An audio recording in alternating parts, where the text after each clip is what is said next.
everyone, welcome to my channel. This is Faceless, Not Valueless. This channel is dedicated to support and validate victims of narcissistic abuse and survivors of narcissistic abuse. So, thank you for everyone who has subscribed. I am so thankful, like you have no idea. It's very, very rewarding and it gives me so much energy to keep doing this. It really gives me so much energy. Thank you guys. I love every one of you. And thank you for putting your comments and your experiences. And if I don't answer you quickly, I'm doing a million things, but I promise I will get back to you. So thank you. So today I want to talk about something that happened. This is a story time. In this channel, I don't want to focus only about giving advice. I also want to talk to you about the things that I'm going through. You see, there's a difference between people who are stuck, but they don't have the passion to keep moving. But then it's a very different story when everything goes haywire and you are doing everything you know, or you have done everything right and everything's going wrong. That is not your fault. I don't know which story to start with, but I feel like it's gonna be hard for some people to hear this. For some, you will say, well, that resonates a lot with what I've been through. That's not too hard for me to hear, and that's okay. But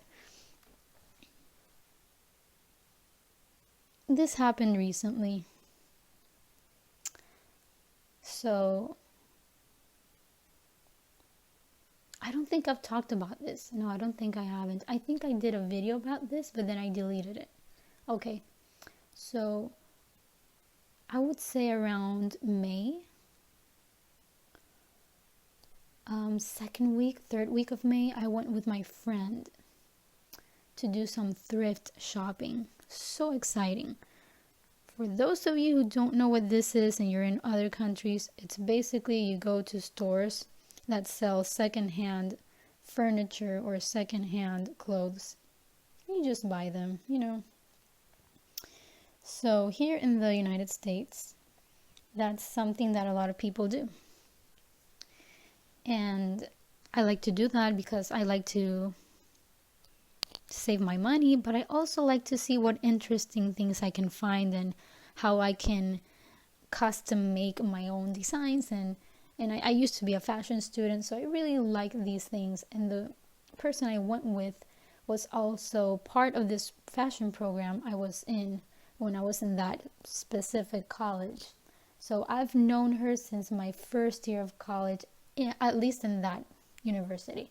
So we've known each other for many years, probably more than 5-6 years. So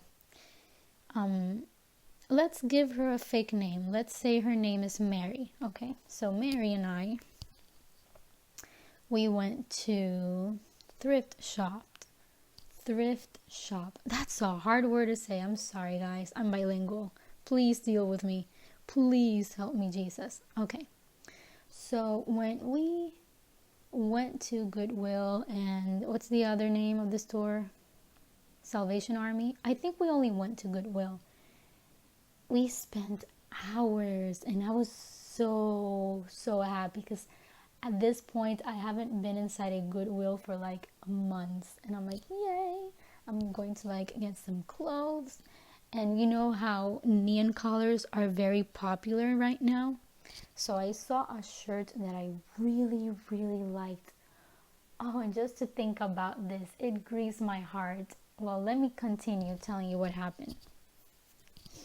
So I went out with her, we just bought some clothes, and then she dropped me off home, and then she went back to her house.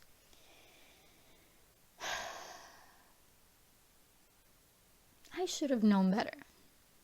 You know why? Because I just had this feeling. I should not come into the house with this bag.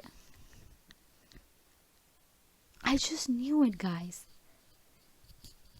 I was overconfident, overzealous. Oh, nothing's gonna happen. They've let me go with my friends before, and that's whatever. But this time, I went in the house with the bags that said Goodwill on them. And I was so freaking excited. And me and my mom, we have something in common. We like to share and show each other what we buy. Because, we're girly like that. But I didn't know that this was going to go really wrong with me. Like, really wrong. I showed her all the cute things that I got. And I'm like, oh my God. And then I went to this new, thrift shop. And it's not even like Goodwill. It's like a small mom and pop shop. And I was explaining to her about this shop. And I was so amazed by it. So impressed by it. And oh my God, I had such a good time with my friend. And I was very, very exhausted, and I just left the bag on the dining room floor, like underneath the dining table on the floor. I left my bags there, and I took a shower, and I prepared for the next day because I had work to do. I work from home, so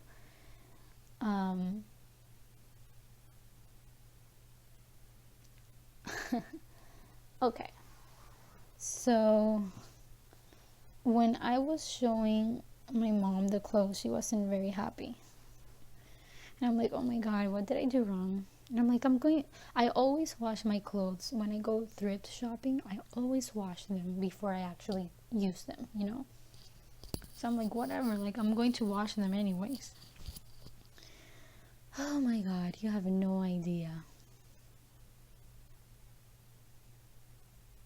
I feel like I'm talking to a friend right now. And I've cried enough about this. And I feel like I'm strong enough to talk about this, so I don't think I'm gonna cry right now, but this is what happened.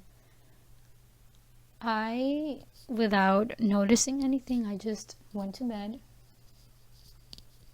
I woke up early, I did my work, and I work only on the mornings. And since they pay me generously, I don't have to work all day, even though I could if I wanted to.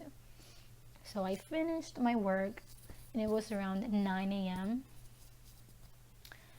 And then I was finishing the evaluations for some of the projects that I was working on for the company. And my mom comes into my room, and she's like, hey, I want to let you know that your father says that it's not okay for you to have those type of clothes because you don't have to reduce yourself to the point of going to stores like that. And she told me, here's $20. That's what you spent, right? Actually, I didn't tell her how much I spent on everything, because I spent on one store $16 and on the other store about $20. I didn't tell her that on the other store I spent $16, just the $20. And I think this was the day, the day before this happened. I told her oh, it was so cheap, it was so great, whatever. I shouldn't have done that, but I did. I was so stupid. So anyways, she's like, well, here's $20. Your father is willing to give you money so you can go to the mall and buy clothes for yourself. And that way you can return the clothes or donate them. And I'm like, wait a minute. You're kidding me, right? She's like, no, I'm not kidding you. I'm like, no, I'm not doing this. These clothes I bought with my own money, and I don't want to get rid of them. And besides, guys, I found I really like things that are 90-ish, from that era, 1990s. And I found this beautiful long sleeve mustard shirt with stripes, really thin, I think it was maroon or black stripes, but it was very pretty. It didn't look tacky. It was very, very pretty. And I was thinking about how to do different outfits with that to put in my blog in the future. and for other dance covers, because I used to be a dancer and I'm trying to form like a new dance group to make covers of popular songs. So I'm thinking, okay, I can wear that for one of the dance covers once I have enough people in my group in the future. And I don't like the color yellow, but I love that shirt. Oh my god, I'm getting emotional. And I grew very attached to it, and I was looking forward to wear it, and I just kept telling my mom, no, I'm not going to return this. I bought this with my own money. I closed the door and I kept working on the evaluations. And then because you see, when you have people that are enablers of the narcissist, they keep insisting, and they are so persisting, and they just keep and keep and keep pushing and pushing and pushing. And at this time, I didn't have any more boundary setting courage in me. I don't even know if that makes sense, but I was tired of fighting, so I gave up. And I was like, oh, okay, well, this is what I'm going to do. I'm going to the mall, I'm going to H&M, and I'll just give the clothes to them. You know that H&M, they do recycle clothes. If you give them clothes, they will take it, because they're all about recycling clothes. And they're like, well, my mom was like, why won't you go to like the Salvation Army? And I'm like, well, I would rather just give it to a proper retailer. And my plan was to go to the mall and get clothes for myself, but hide the clothes in my bag and pretend like I left them, and then when I would get home, hide them in my closet. That didn't work out because they kept insisting. So I kept working on the computer, and I heard the sound of the main door opening, and then the glass door opening, and I thought, that's strange. That never happens. And then I heard the car beeping, like when you are beeping to open it. And then I heard the trunk opening. Then I heard the trunk closing. And then I heard the beeping again to close the car, to make it secure, the locks. And then I heard the glass window shut, and then the main door shut, and then the locks fastened. And I'm like, what's going on? And I went out after I was on the phone. You know why I was on the phone? I was on the phone applying for a credit card for another bank, because I knew what this was going to be like. And I'm like, okay, I'm done. I need to have a credit card, separate credit card. So after I got approved, I got out of the phone, went outside. I'm like, Mom, did you just put my clothes in the car? She's like, yeah. I know you were saying that you wanted to go to the mall like tomorrow, but I think you should do it as soon as possible. And I'm like, I said I will go tomorrow. Let me just go tomorrow. And I already had the plan in my head.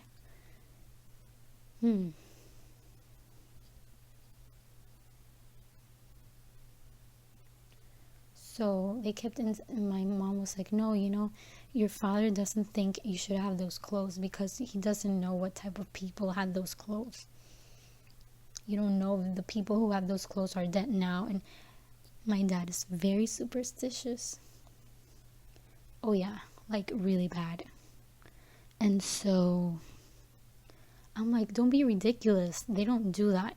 So anyways, they kept insisting to the point where I'm like, okay, then I'll just go to the mall today. Okay, let's just go to the mall today. Because they were harassing me at this point. And when you try to defend yourself to the narcissist, you become a joke. I am telling you my story so you don't do what I did. I'm telling you what I did so that you won't do this. Because if someone ever takes your property, even if it's hiding it in your own home or hiding it in someone else's car, you can call the police and say, I had my stuff with me and this person took it, and I asked them to give it to me and they won't take it back, and I bought it with my money, so I'm just asking you to let them know that I want them back. Basically forcing for your things to get back to you. I didn't know I could do this after I told my therapist. And she's like, you know that you have the right to do that. If that ever happens again, even if it's family, you can tell I am going to call the cops. And I should have done that. I should have done that, but I didn't. And I am so attached to clothes because, you already know, because of my background, fashion, whatever. I'm like, okay, they won't let me go to the Goodwill where I went to return the clothes and then I can get my money back, because that Goodwill is like 20 minutes away and that's way too far for them to take me. Then I decided, okay, let me go to the Salvation Army. So I went. And before I went there, guys, the whole freaking trip, my father, because he doesn't leave. Like, he doesn't stay in the house alone. He has to go wherever my mom goes. If I go somewhere, he has to be in the car with her. And my father was like, what are you planning to do? Because I was telling my mom, don't park beside the Salvation Army. Because, most people, when they donate things, they put it beside the bin. There's like a big bin, almost like a trailer where people, they just put things and they sign a sheet of paper sometimes and they just leave. But this time I wanted to go inside the store. Because I told them these are expensive clothes that I got at the thrift shop. And I don't think it's okay to just leave them there along with random crap. I want to handle clothes properly and give it to someone, to a clerk inside the store. So I went inside the store. But before I did, my father was like, what are you planning to do? You're not planning to do anything, right? And I was so pissed. Guys, I was so pissed. You know why? Because I had a satchel. For those of you who don't know what a satchel is a type of handbag that you can wear on the crook of your arm or holding it. Sometimes it has a strap so you can use it crossbody. Well, my satchel, I don't know where I put the crossbody strap, and it's not that big, so I could use it holding it on the crook of my arm or holding it like on my hand. So, and that bag was big and that was not going to fit inside my bag. If I would have had a bigger bag, I could have gotten away with it. I went inside, and once I stepped out of the car, after being harassed and asked, what are you going to do with the bag? What are you going to do with the bag? This is ridiculous, guys. This is just a freaking bag of clothes. If this is a bag of clothes, you can only imagine what narcissists are capable of doing. Right when I stepped out of the door, I started crying. I don't cry in public.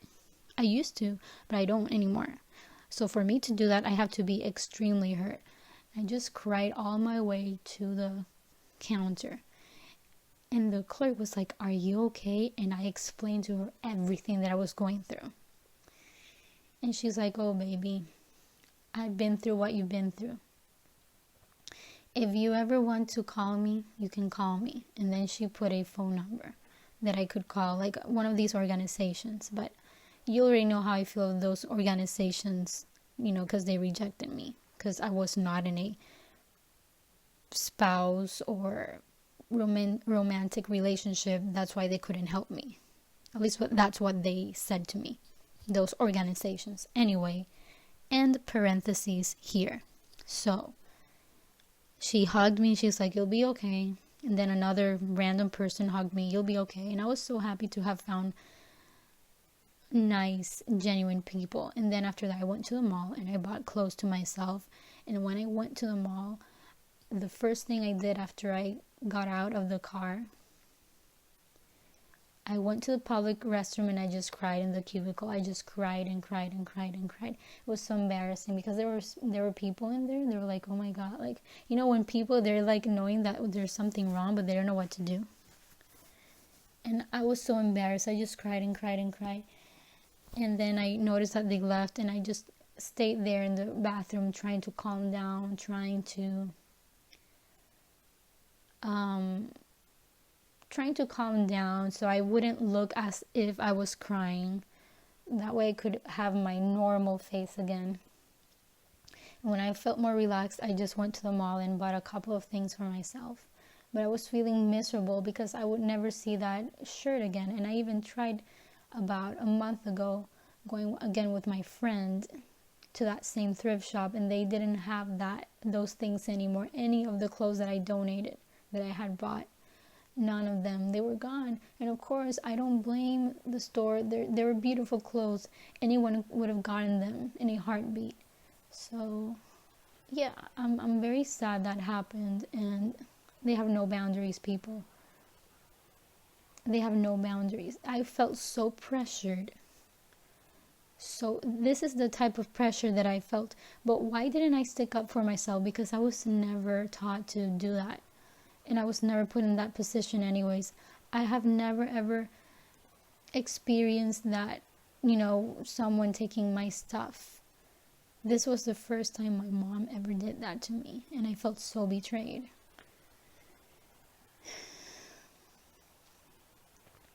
And then when I got back from the mall, everything was normal. Oh, great, you know, because they got what they wanted.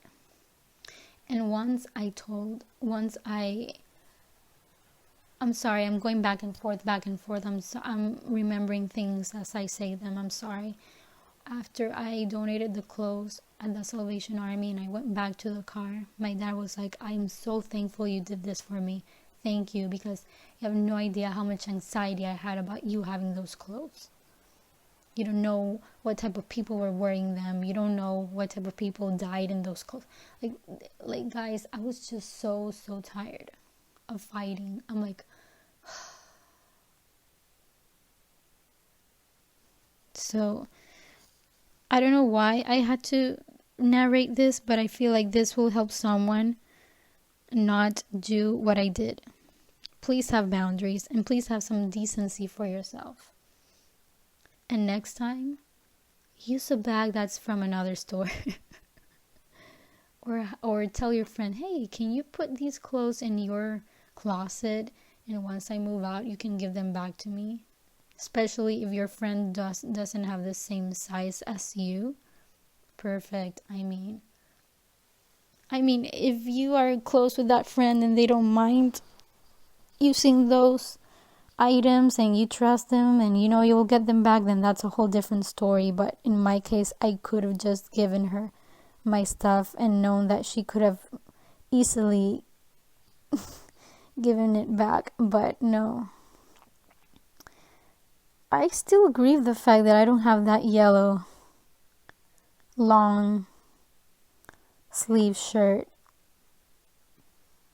or the neon hot pink see-through that I was going to use with other tops underneath,